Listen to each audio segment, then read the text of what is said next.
Let's get into the specifics of Group 127. This is our focus for today. The battleground. Exactly. So, 4 albums duking it out. We had Inhuman Rampage by Dragonforce, Falling into Infinity by Dream Theater, Yep. Elton John's Captain Fantastic, and the Brown Dirt Cowboy. A classic. And the 8 Mile soundtrack from Eminem Co. Wow, okay, yeah. That's a group, all right. Yeah. You couldn't really pick 4 more different albums if you tried, maybe. It really shows the randomness in action, doesn't it? It's like, yeah, a prog rock giant versus, well, like, cheese metal. So let's start there. Dragonforce. Inhuman Rampage. Greenstrokes called it a totally new breed of cheese metal. What does it even mean, cheese metal? Huh. Yeah, it's a great description. I think he means that super fast, technically amazing, almost over-the-top power metal sound. You know, soaring vocals, fantasy lyrics, shredding guitars. Right, almost like they're playing Dungeons & Dragons at warp speed.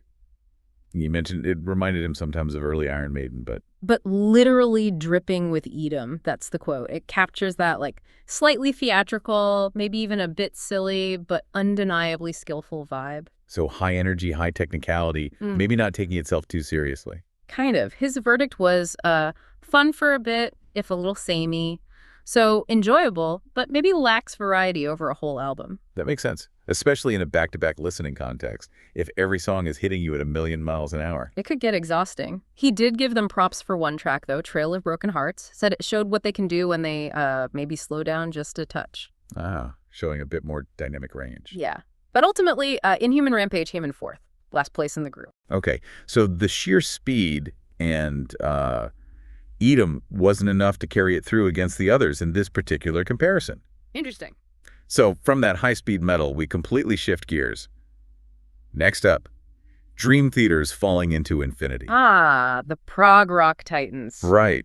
And Greenstrokes admitted he was a Dream Theater virgin before this. He'd heard good things, knew about their musicianship, the epic prog reputation. So expectations were probably pretty high. They're legends in that genre for a reason. Complex songs, amazing players. Totally. But for him, listening to this specific album, Falling into Infinity, it was a little bit underwhelming.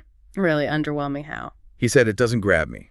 It wasn't bad, just didn't connect strongly, maybe. Even with their technical skill. Yeah.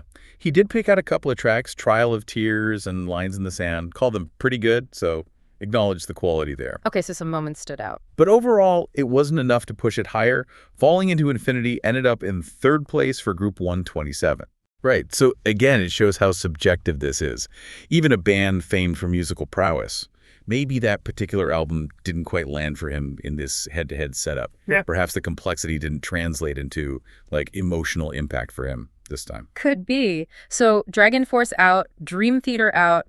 That leaves 2, and this is where it got really interesting, apparently. The final showdown. Yeah, the battle for the top spot in Group 127 came down to Elton John versus Eminem Co., a 70s classic against a Naughty's hip-hop collection. Talk about a contrast. Different eras, different sounds, different everything. Greenstrokes apparently said it was incredibly close. He was really torn, which, you can kind of see why. They're both strong albums, just in completely different ways. It really speaks to the breadth of his collection and his willingness to let these different forms of music genuinely compete. He wasn't just defaulting to one genre. Okay, let's look at the Elton John album first. Captain Fantastic and the Brown Dirt Cowboy. He called it a 70s classic with a West Coast-ish sound.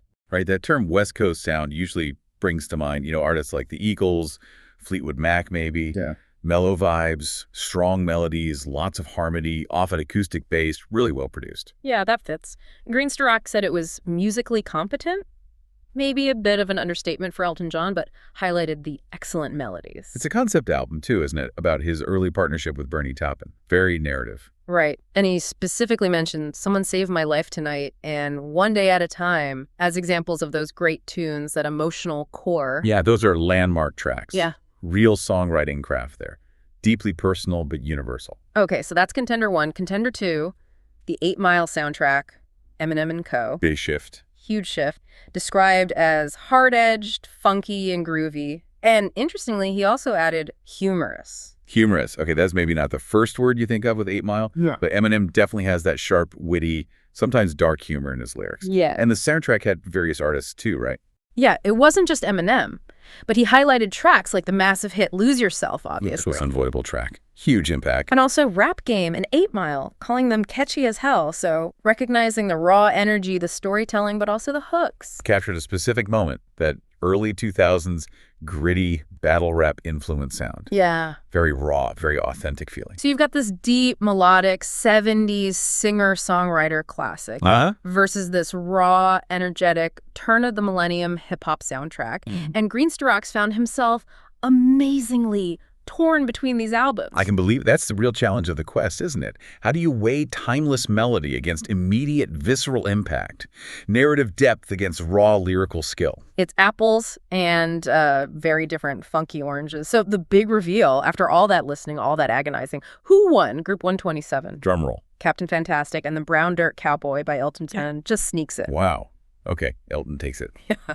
But only just. That just sneaks it part is telling, isn't it? Shows how strong the 8 Mile soundtrack was in his estimation. Absolutely. So the final ranking for Group 127 shook out like this. Number 1, Elton John's Captain Fantastic. Number 2, Eminem Co.'s 8 Mile. Okay, so both advanced. Both advanced, exactly. Then number 3, Dream Theater's Falling Into Infinity. And number 4, Dragonforce's Inhuman Rampage.